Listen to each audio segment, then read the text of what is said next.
Hello. So ladies, today I want to teach you 3 things that you can be doing wrong in your relationship, in your marriage, that can be damaging it, that can be sabotaging it, that can be probably the reason why it couldn't go to the next level, or you guys didn't get engaged, or he broke it off with you or something like that. There's 3 things that we can be doing with our tongue, right? The tongue is the smallest member of the body, but it's the deadliest one. And I got Bible on it, right?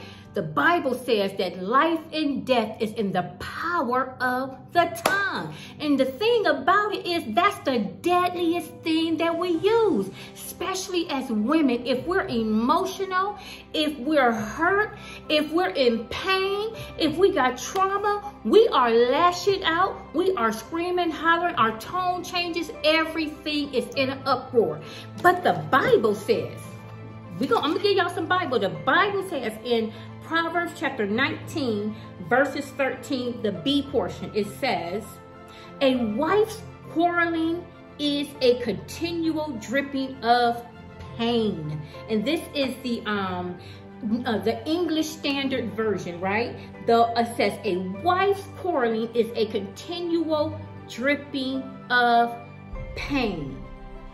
Wow. Is there pain in your relationship? Is there pain in your life? Maybe it's because you haven't learned the language of a king.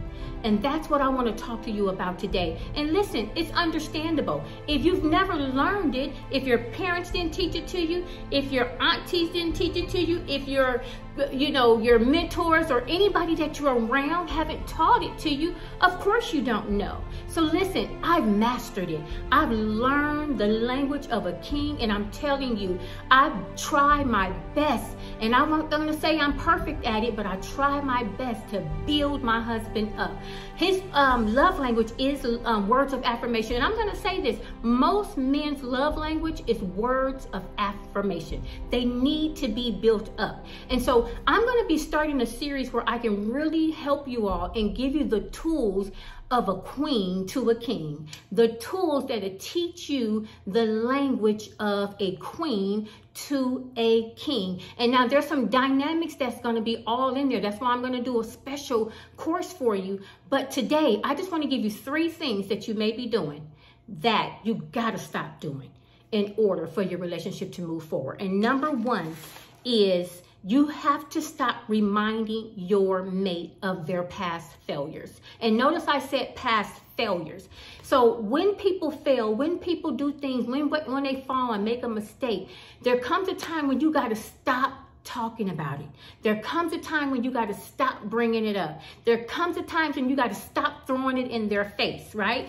If you forgiving them and you stayed, then you don't have to keep beating them up with that. You don't want to keep beating them up with that. Once you said, I forgive you, they apologize, you've received their apology, it's time to move forward. But let me tell you something. What happens is if you're a hurt woman, if you're a woman of pain and you still got a lot of trauma that you're dealing with, you're always going to lash out in this tit for tat petty mode, and you're going to always bring up something that they did to remind them. That is something that will ruin your relationship. That was number 1. Number 2 is you downgrade him verbally. You're always talking about what he does wrong, but you don't tell him what he does right. Maybe he brings you coffee in the morning. Maybe he texts you every day at lunch, and he's very consistent with that. It's nothing wrong with texting him and calling him and saying, baby, you know what? I appreciate that about you. That every day, no matter what, you gonna make sure you send me that text, just to check on me.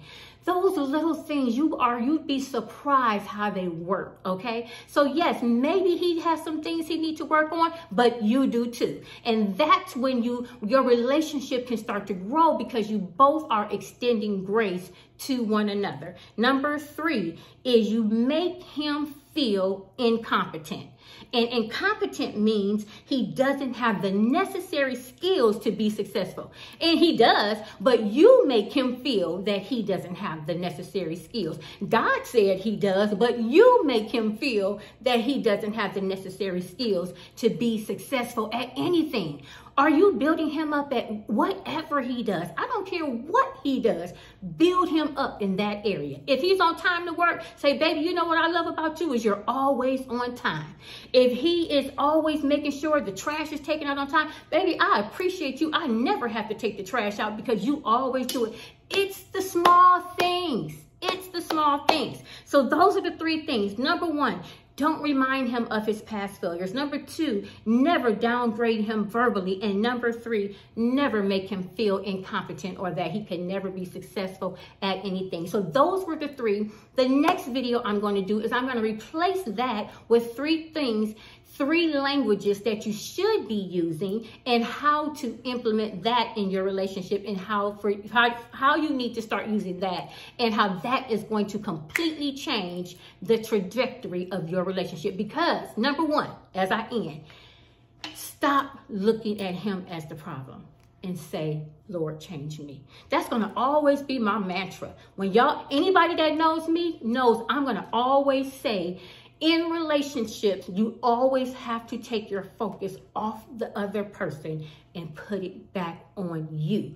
And when you change, I promise you, the relationship will change. Listen, I pray this video blessed you. Let me know in the comments if it did bless you. And if you have any questions, let me know if you have any questions.